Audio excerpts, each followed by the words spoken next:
sport. We the real McCoys, running the full court. We in it for the love of the sport. Ain't that right? We the real McCoys from the AFC North. We in it for the love of the sport.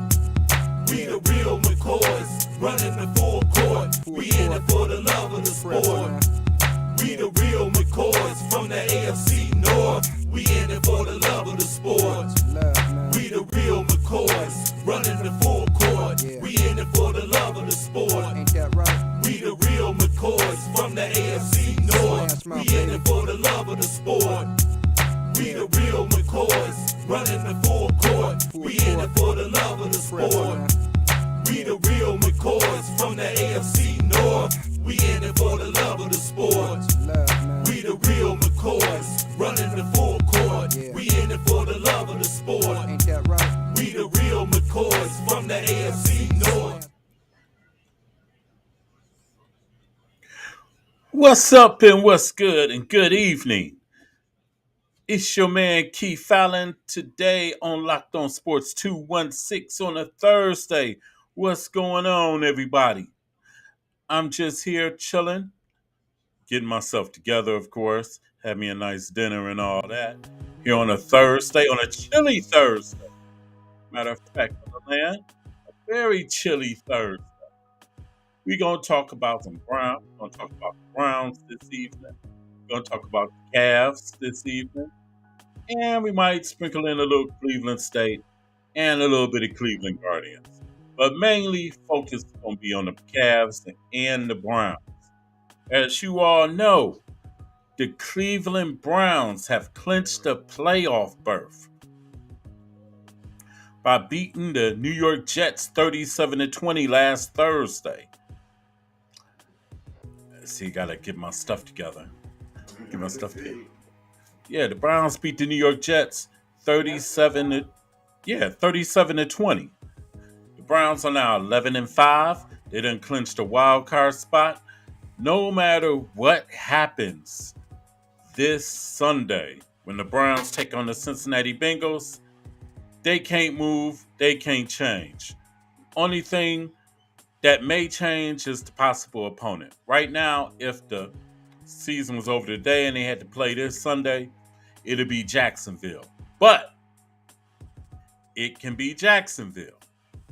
Or it can be Houston, the Houston Texans. Or third, it can be the Indianapolis Colts.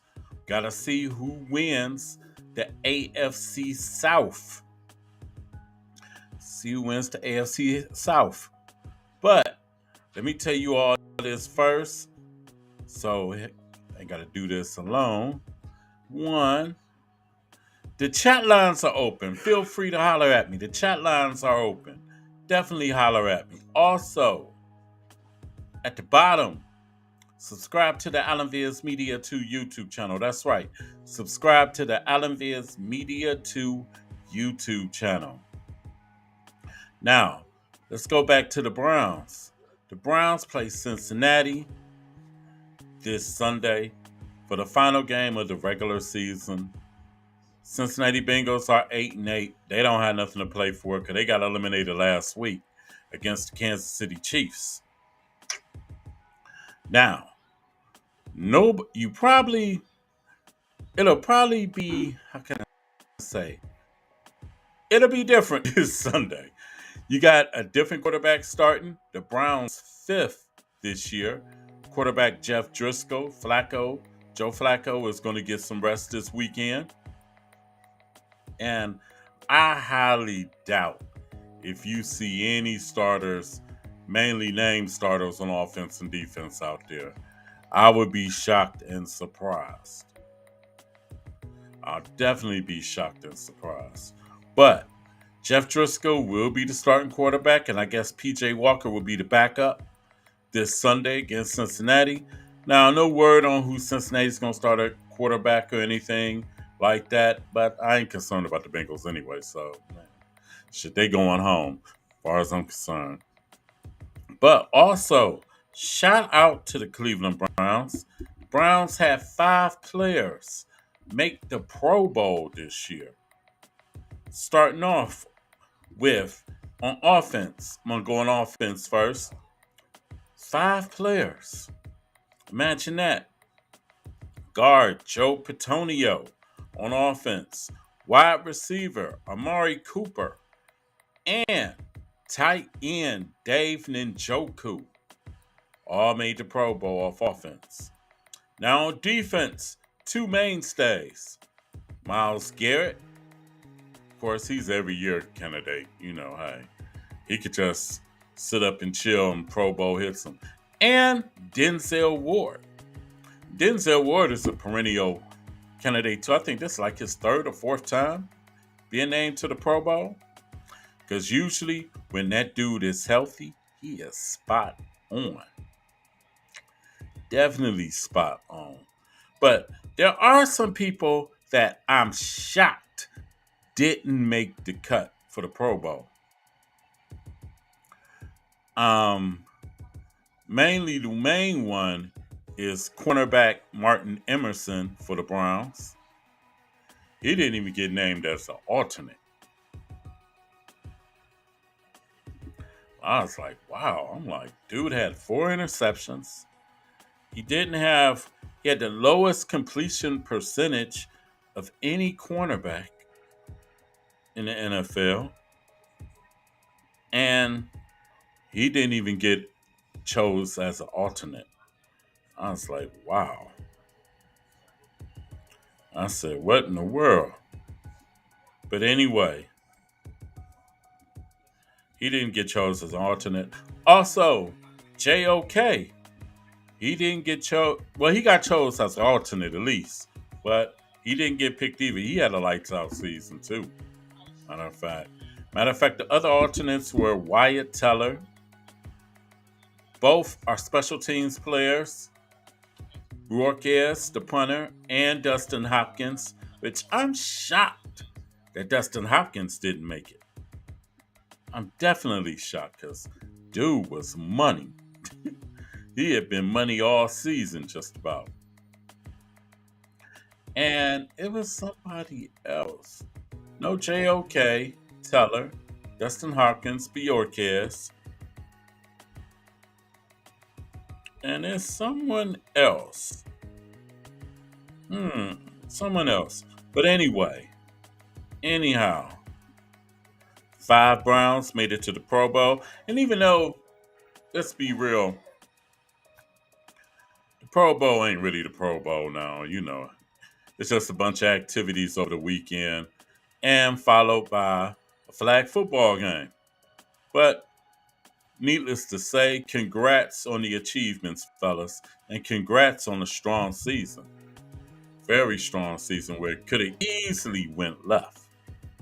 Now, as you go to Coach of the Year, I think Stefanski got it locked up.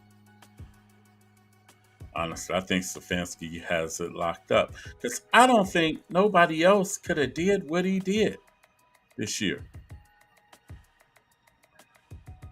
Nobody else. Inside of all the injuries, like week 1, you lose Conklin on the line week 1.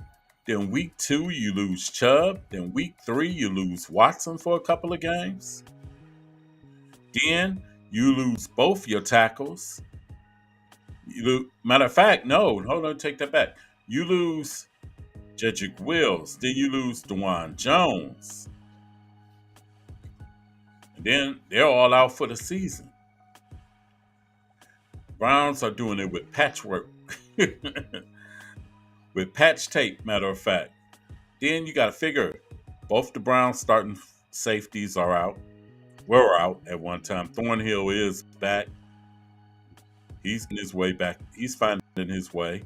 Delpit hopefully should be back by the playoffs. Hopefully. I mean, and the quarterback of the defense, Anthony Walker, is out too as well.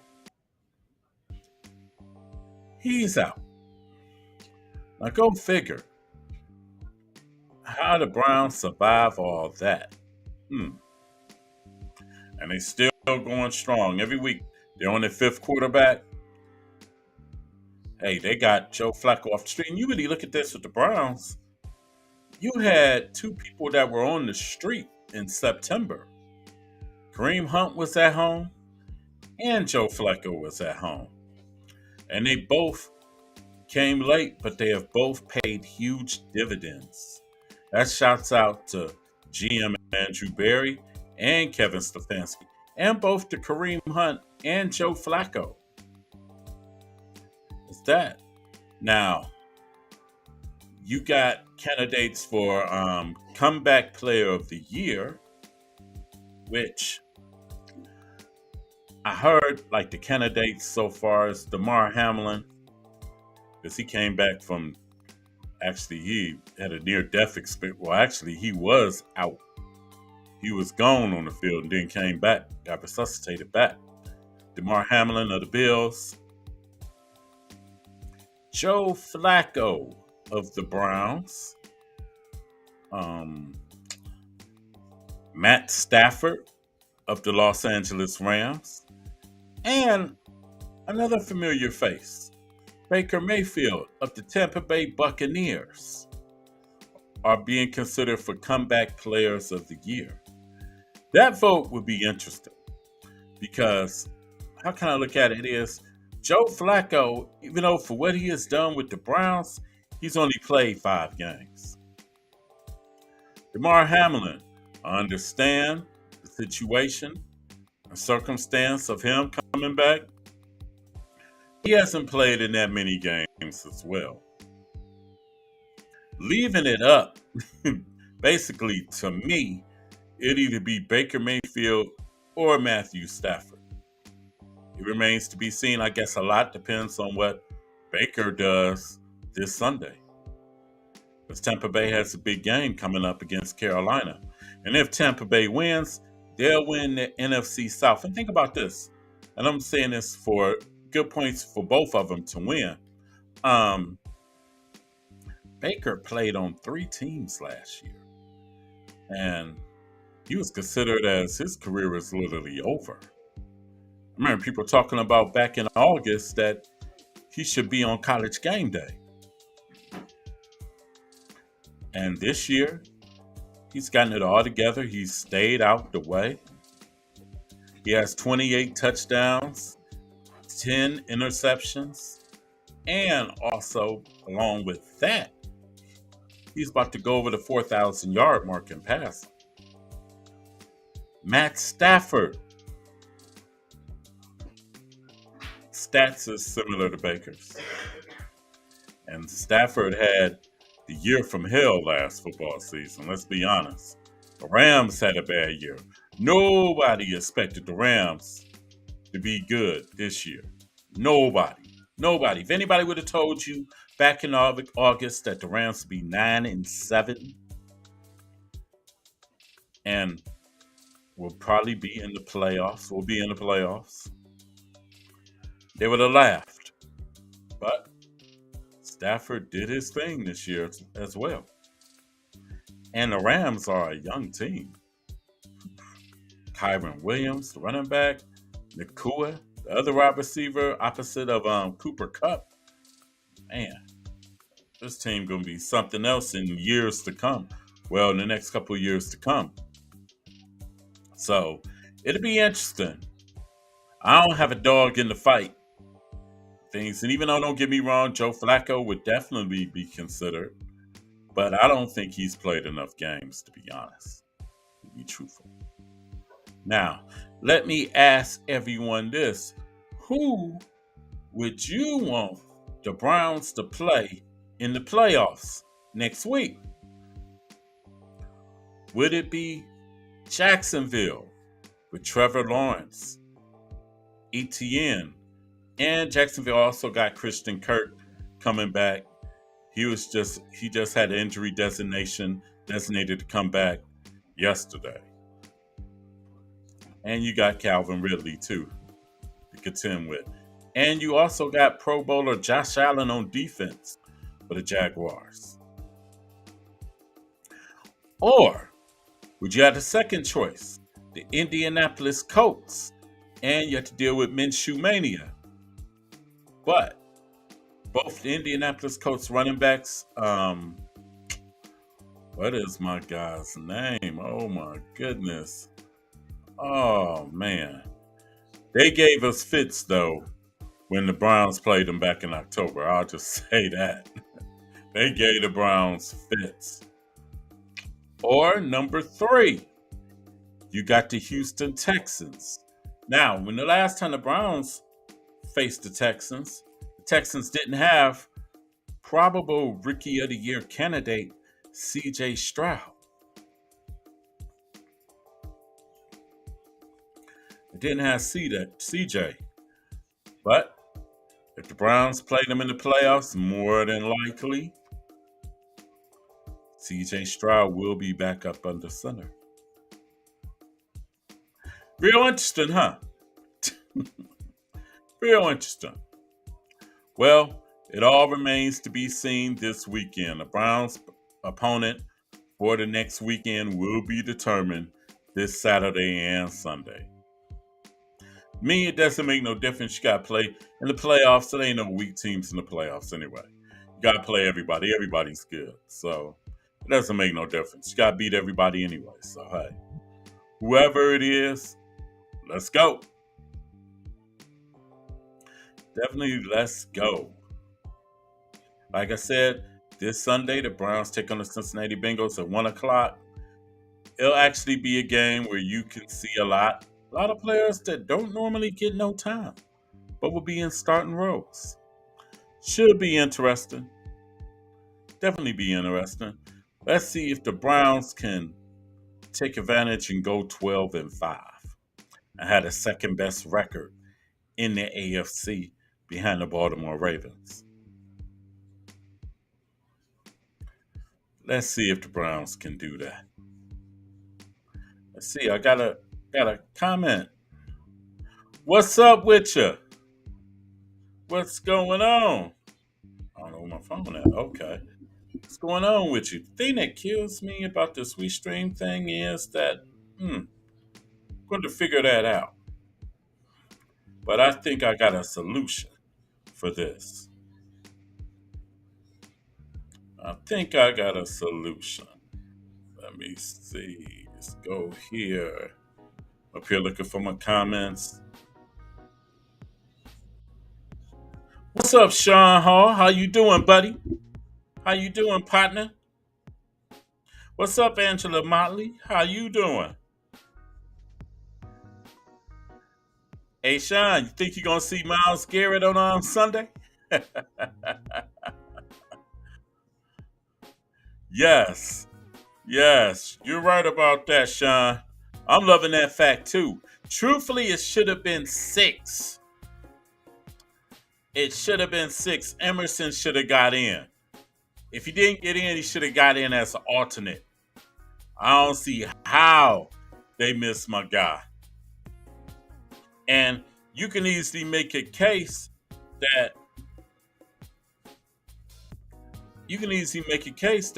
Emerson might be the best cornerback on the team.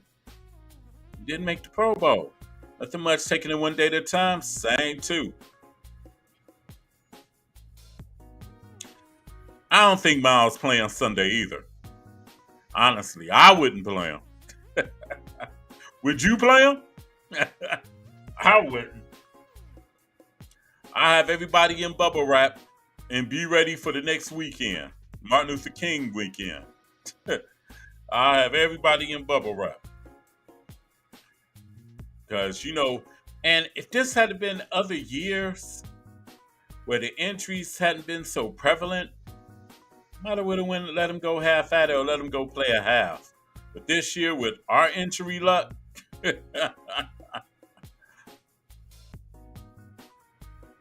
yeah, he did. He did. He got snubbed. I said, that's crazy. Dude didn't allow a touchdown in coverage all year. Receivers had the lowest completion percentage. And you can't get named to the Pro Bowl? That's ridiculous. What's up, Quincy? How you doing, my man? Long time no see. But how Emerson didn't get named to the Pro Bowl, that's beyond me. But I guess it's a political thing too, and I don't know. He'll probably I tell you what, probably next year he'll probably get burned a couple of times and make the Pro Bowl. Because now he has a name in the league now. But this year, I don't get it. They should have had six. They really, if you really think about it, the Browns should have had about seven players in the Pro Bowl.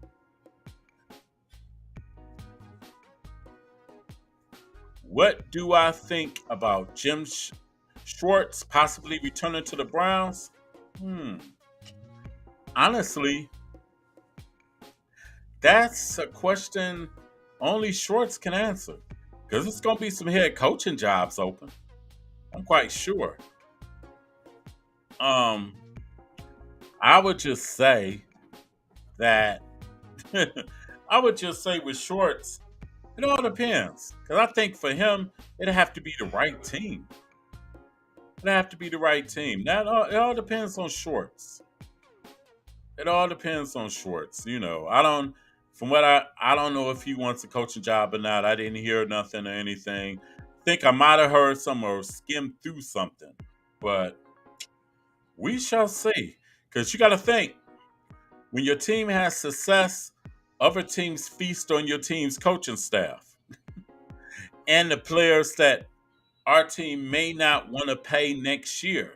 Because next year, this team might look entirely different.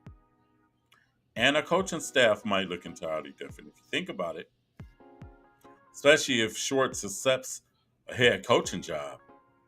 But that remains to be seen. I guess we have to stay tuned on that one. But right now, I'm just enjoying the moment. And it's crazy because Miles Garrett had a public appearance. Well, Miles Garrett was featured on the show Speak. They was interviewing Miles. So now the national media is starting to come around on the Browns. Think about that. But I remember back in August where national media ain't give us a chance. We was the clown show.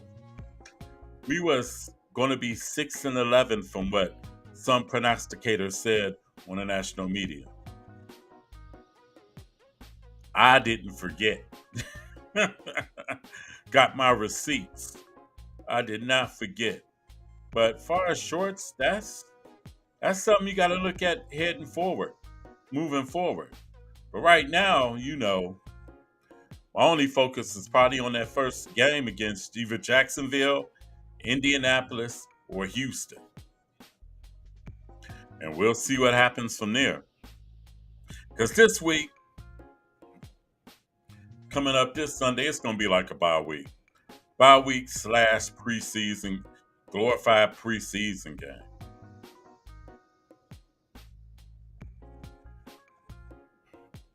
Yes, sir. I be telling people all the time, you right. That's right. Let's enjoy the ride we're on now. Winning a Super Bowl can change the outcome of the game far as that Browns organization goes. Very true. Very true. It's just like everybody wants to compare Flacco with Watson and everything. It's like, no. Let's just say it like this. Mr. Flacco is the right here and right now for the Browns. But moving forward, 2024 and beyond, it's Deshaun Watson's team. Period. But right now, where I'm in, right now, as of January 4th, 2024, hey, it's Joe Flacco's boat right now. He's driving, he's the captain. But in September, Deshaun will be back in the captain's chair.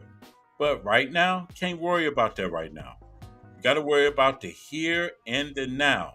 So, fans, all y'all, quit getting on my quarterback, my other quarterback, my starting quarterback, my original starting quarterback that's hurt.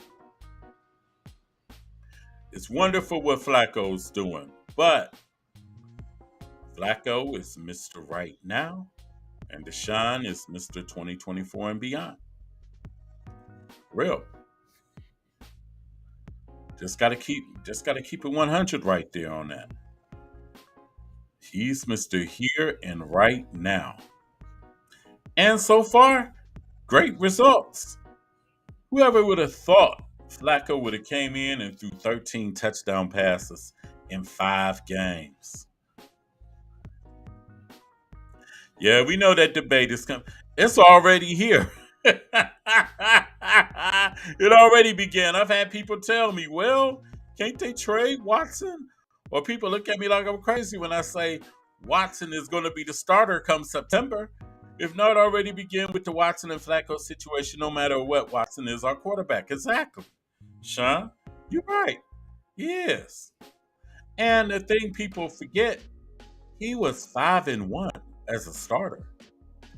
And it seemed unfortunate that every time I had to point out to a gentleman earlier today, it's like, well, Watson got hurt in the Baltimore game. I was like, don't you know this year, this has been the year of the defense, and it's almost about 60 different starting quarterbacks playing this year in the NFL, which means almost every team in the NFL has had to change the QB due to injury or anything, poor performance or whatever, whatnot. Ours is injury. Injury. And hell, he was trying to play through that until the Browns doctors or the Browns training staff or medical staff had to save him from himself because he was willing to go back out there the next week and play. And shoulder torn off. So hey, give my man a break. Deshaun, we'll see you in September, my man. Heal up, get well, and be better than ever next year. And I hope you kept receipts. These folks just trying to clown you here. And I ain't with it.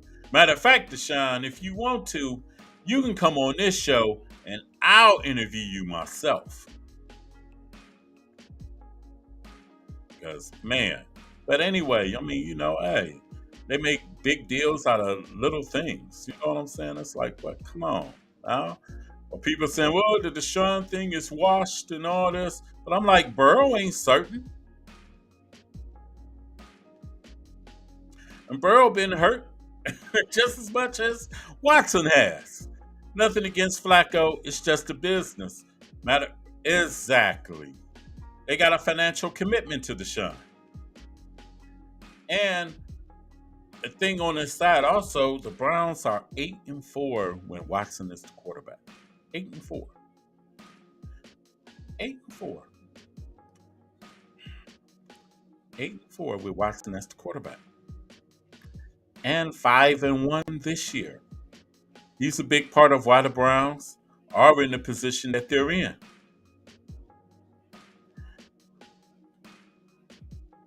Yes, definitely. That would definitely be great. I definitely had Deshaun on here. Because man, I think he's getting a bad rap. Because it's like people just, how can I say, gaslight the narrative. Like when he was in LA getting his surgery. Or like when he was sitting up in the press box, well, not in the press box, in the suites in LA when the Browns was playing the Rams. And people made a big to do about that. But dude just had surgery. And what they didn't mention is other Browns players that are on injury reserve was up there with him. So I'm like, leave my quarterback alone.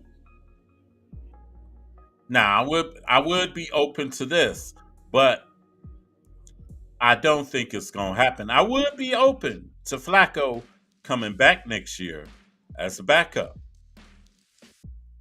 to where he can back up Deshaun and at the same time tutor DTR. Same time because truthfully, I don't need my number one quarterback trying to tutor my young understudy. I don't need that. He got enough on his plate. But Flacco can be that conduit in the middle. And if need be, if Watson gets hurt or in a game where he just completely don't have it, Flacco can come in as a relief pitcher. But we can't have the situation that we had earlier this year before Flacco and Deshaun got hurt. We can't have that next year. But I honestly think Flacco might have priced himself out of the Browns market for a backup quarterback. Because I'm going to be honest, dude has played lights out. Just keeping it 100. Now, it all depends on how much the Browns will be willing to pay for a backup quarterback. I think you should give him something, nothing super outlandish, but something decent. Something decent. But anyway, gonna move right along far as, let's see, to college football. Man, Michigan. Michigan defeated Alabama in the Rose Bowl on New Year's Day. Matter of fact, everybody, Happy New Year too. I forgot to tell y'all. Happy New Year to all, for real, for real. And that your year be plentiful and prosperous. Michigan defeated Alabama in overtime, 27-20, in a game where I'm gonna be honest. I'm gonna be honest. I'm gonna go to this one comment right here first before I really get into that game. Yes, absolutely. Before Washington got hurt, he took the Browns team to 5-1, including playing with a broken shoulder on that comeback win against the Ravens. Yes, on the road. Then Flacco picking up where they left off at. True. Thanks. Thank you. Happy New Year. Definitely Happy New Year. Definitely. Sean, Happy New Year to you. But like I was saying, Michigan, they was the more physical team out there against Alabama. And Michigan won the ball, won the trenches with the line. That's how they won this game. They beat Alabama because usually when you go against Alabama team, Alabama usually have the superior athletes. They're more physical. But this Alabama team, it seemed like to be a one-man gang for real. But they're more dependent on Milroe. And there was a lot of coverages Milroe didn't recognize. I mean, Michigan brought it to him. They was bringing the pain to Milroe. And like I said, Alabama wasn't that good. But I got to give Harbaugh credit. He had them boys ready to play. And Michigan moves on to the championship game, and they'll go against the winner of this game that came on later, Texas versus Washington, which Washington won, but they kind of made it interesting at the end. But Washington came out on top, so it'll be Michigan and Washington for the national championship, aka future Big Ten title, because Washington is in the Big Ten now. So, hey, but I will say this about Washington. I don't know if they can beat Michigan, but it's going to be a matchup of two unstoppable forces. Washington's offense with quarterback Michael Penix, he's bad. I'm telling you. He's pro ready. He is bad. And Michigan's defense. It's going to be a hell of a matchup. And I will come with my prediction on that game on Sunday during the Browns pregame.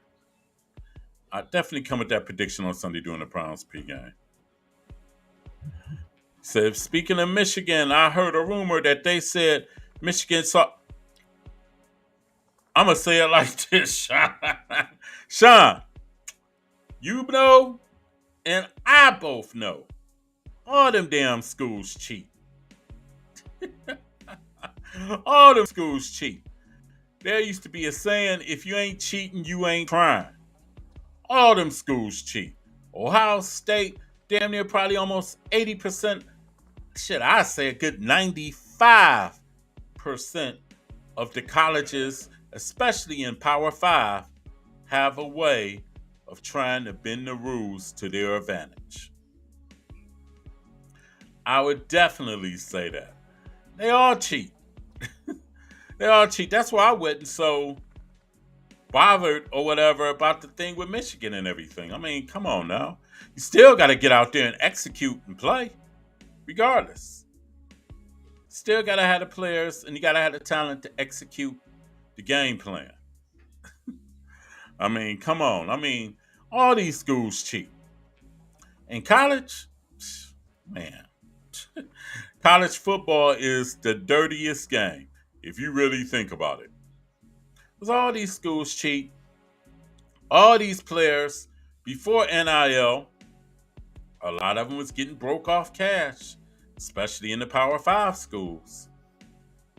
A lot of them. It's it's crazy. It's like, and like I said, beside all that, hey, check out what it showed you. Michigan went without Harbaugh for 6 games, and they never fell off. They never fell off. Never. First 3 games of the year, Harbaugh was suspended, no problem. Still kicked ass. Came up with the cheating scandal and things, got suspended last 3 games of the regular season. No problem. They still whooped ass. Like I said, all these schools cheat. Would not surprise me at all. But they don't want to open Pandora's box. Because let's just say before NIL, I bet you all these schools, Power 5, Alabamas, the Clemsons, the Florida States, the Miami of Florida, the U, matter of fact, the U, Michigan's, Ohio State, Wisconsin, UCLA, USC, Texas, Oklahoma, Washington, all them schools were probably handing out cash before NIL came out because they had all the boosters. All them high, big money boosters, Oregon, please. Nothing goes on I would not be surprised with nothing that goes on in college football. For real, for real. Which leads me to say, I'm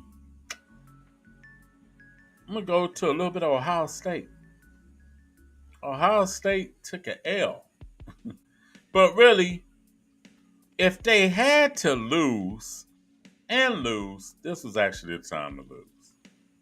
And they lost to Missouri, 14-3. Game was not eventful. I only watched probably about 5 minutes of the game. And I just couldn't do it. I know one thing. Ohio State going to get that quarterback position tight. Because, man, if not, we got problems heading into 2024. And far as with Ryan Day, I say he has one more year.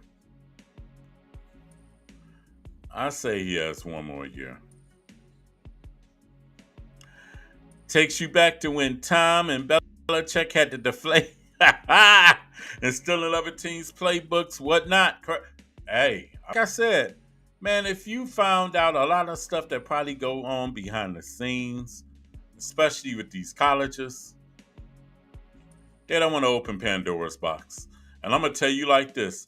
Michigan probably, if anything, they probably going to get a little slap on the wrist. And plus, if Michigan wins it this year, I honestly think Harbaugh is leaving. I honestly think Harbaugh is leaving. People say, well, they'll vacate the victories and all that bullshit, whatever. Don't mean nothing because I'm watching the here and now. Right now, in the here and now, Michigan is in the national championship game against Washington. Far as the here and now. So, all that stuff about cheating and everything, all them schools cheat. All of them cheat. Yeah, look like Belichick ain't gonna be around after this year. Looks like it's gonna be the end of the road. But Belichick been there for a while. I think it's time for New England to have new blood. Definitely think it's time for new blood in New England. Gonna go to some basketball real quick. Got another comment. Let's see what I got. Let's see.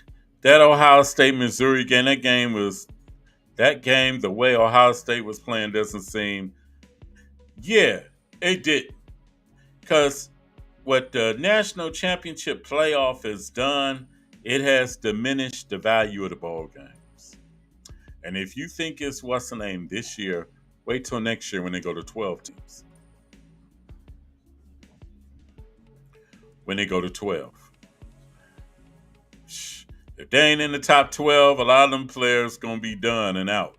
But what they need to do, I think they need to amend the transfer portal to where players can't go until after the not till after the national championship game is played.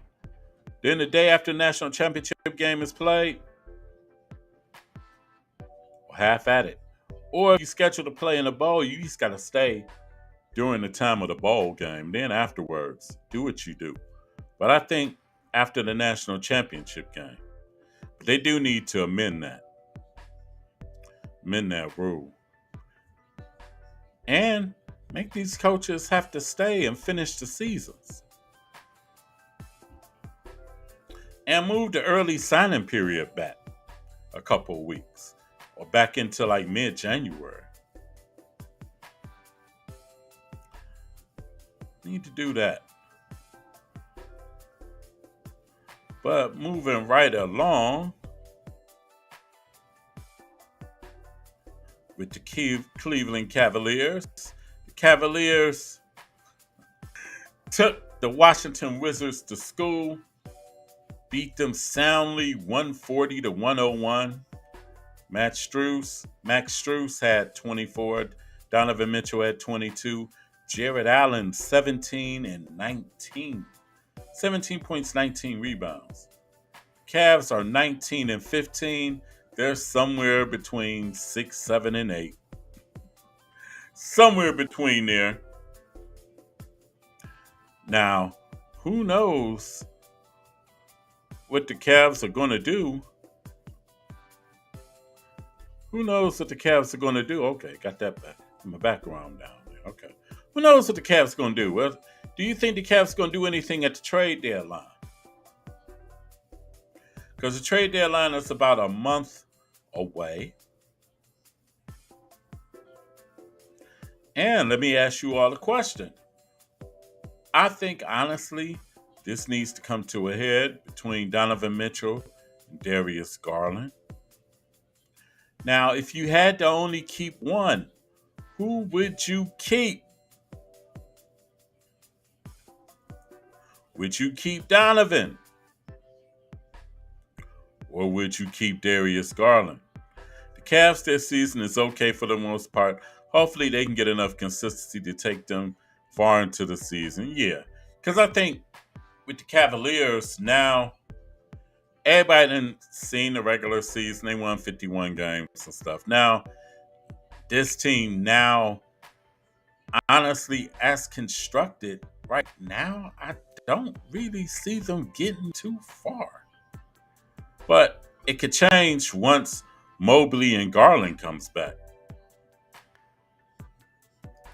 Could change, but so far this season, it's been blah, blah. Hey, it's been like, okay. We winning some games, we losing some. But like I said, we'll see. Now, who would you keep? Darius Garland or Donovan Mitchell? Let me know real quick. Darius or Donovan? Because I can give you my answer. I can give you my answer. And I will say this. Darius or Donovan? It all depends on what Donovan's intentions are. And can I get him to the altar? Get him to sign? Now, I'll be honest. By the time this offseason comes, if I can get him to sign, if I can get Donovan to sign,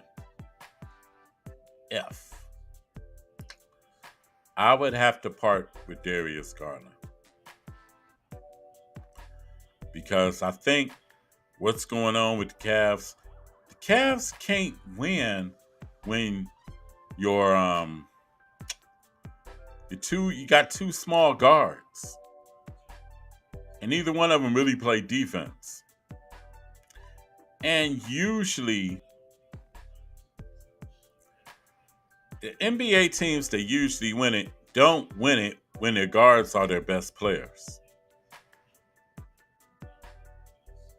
Not two smallish guards at that.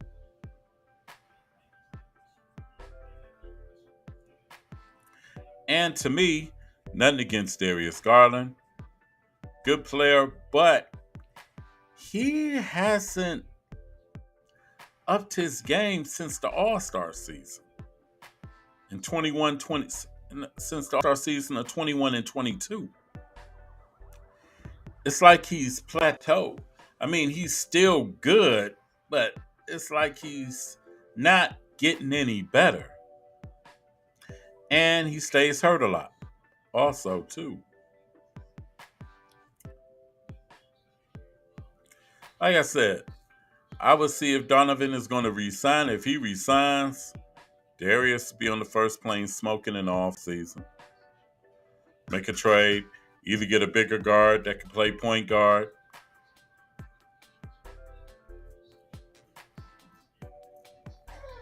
Or you could go with it. You got to get another point guard, though. For real. More of a bigger pass first point guard. Where that point guard can dish the ball to everybody. And get everybody involved. Where everybody eats.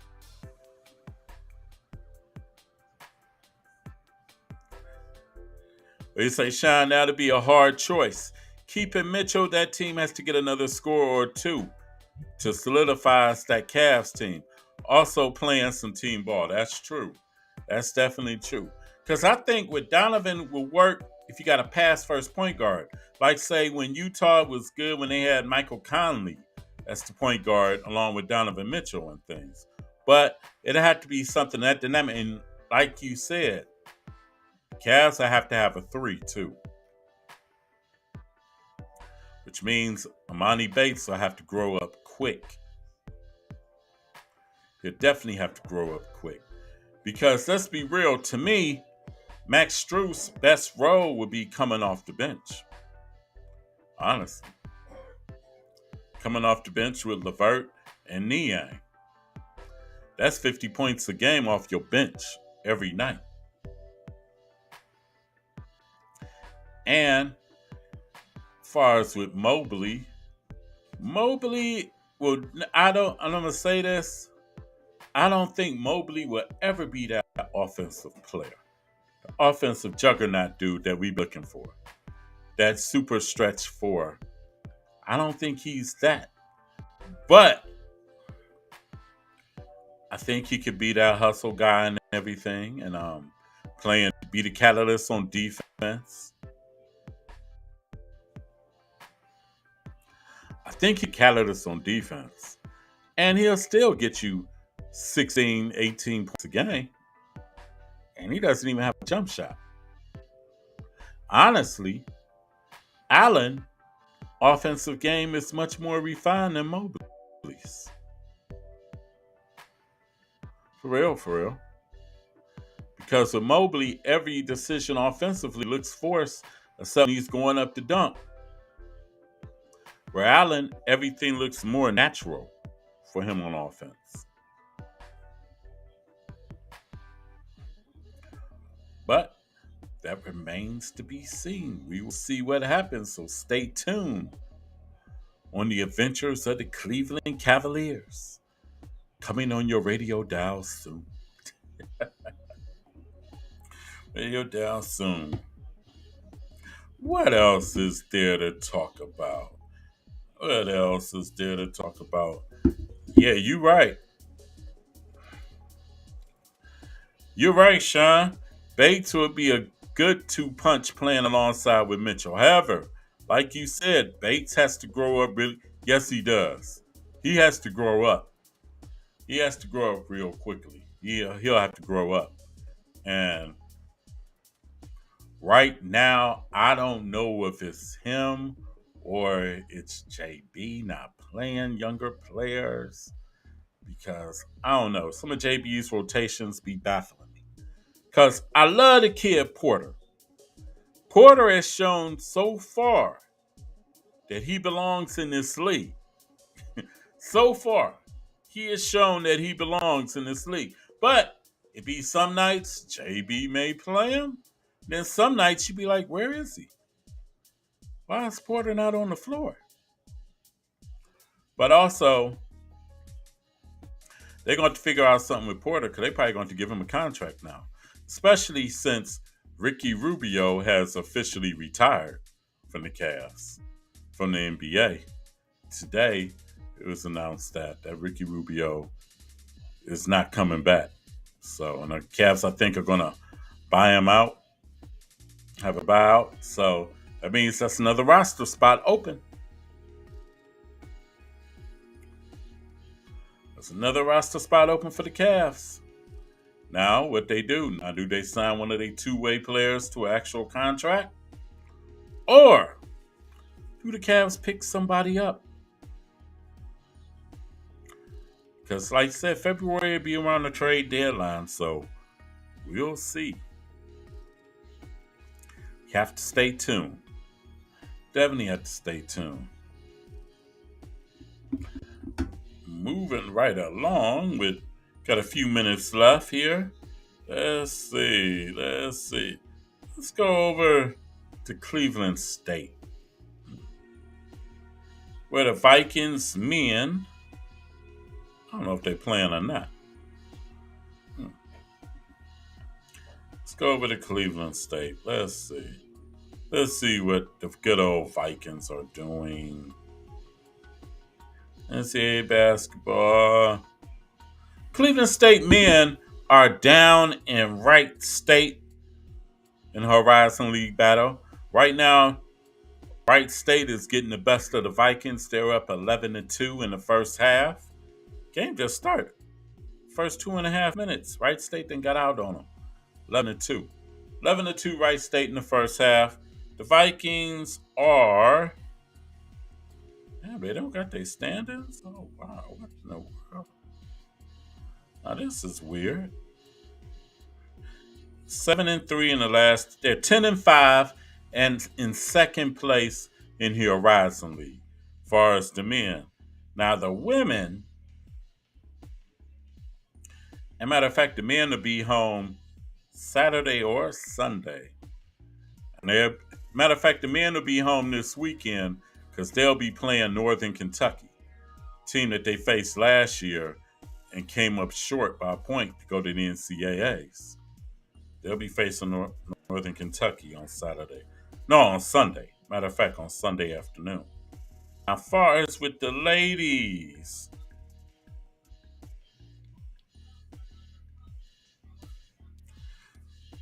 let's go with the ladies. The Cleveland State women's team will be playing on Saturday at Cleveland State against Youngstown State.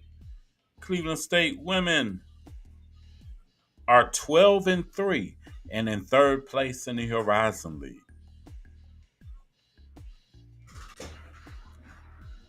They kept going from where they left off. from last year when they made the NCAAs. So shouts out to both the Cleveland State men's and Cleveland State women's teams. They doing a thing. Matter of fact, I think Ohio State is on TV today. Matter of fact. Let me see what Ohio State doing by chance. Ohio State men's team, they're pretty good.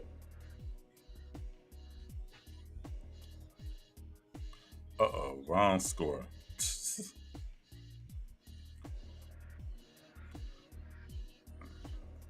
Yeah, Ohio State men's team. Don't think they're playing today, I don't think. But they're like 10-2 also. 10-2 or 11-2. And they're real high up in the Big Ten standings. Shout out to Ohio State as well.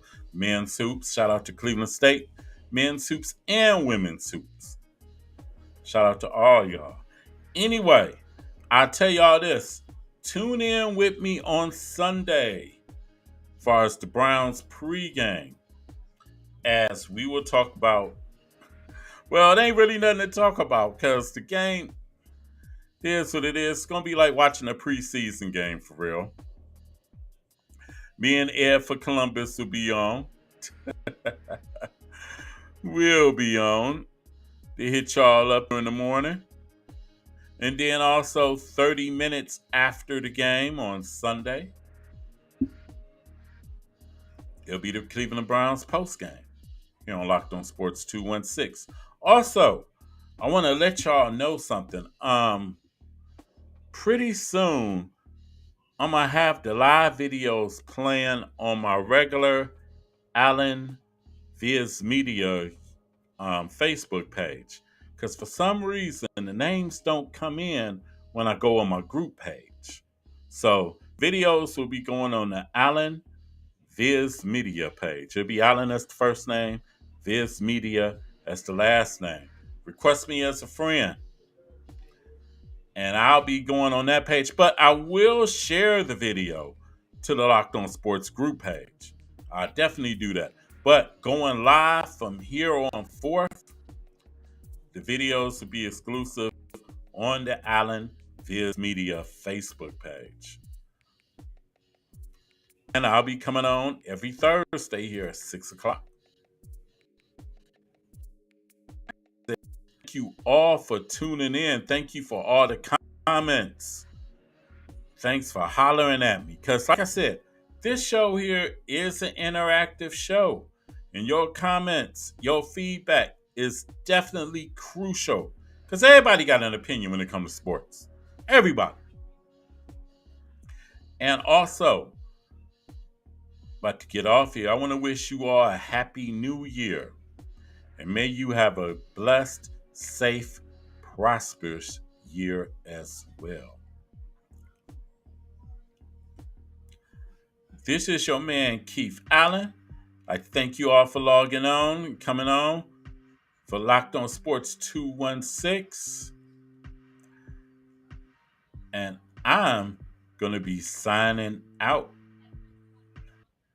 Peace. We in it for the love of the sport. We the real McCoys, running the full court. Yeah. We in it for the love of the sport. Ain't that right? We the real McCoys from the AFC North. We in it for the love of the sport. We the real McCoys, running the full court. We in it for the love of the sport. We the real McCoys from the AFC North. We in it for the love of the sport. We the real McCoys, running the full court. Yeah. We in it for the love of the sport. Ain't that right? We the real McCoys from the AFC North. We in it for the love of the sport. We the real McCoys, running the full court. We in it for the love of the sport. We the real McCoys from the AFC North. We in it for the love of the sport. We the real McCoys, running the full court. Yeah. We in it for the love of the sport. Ain't that right? We the real McCoys from the AFC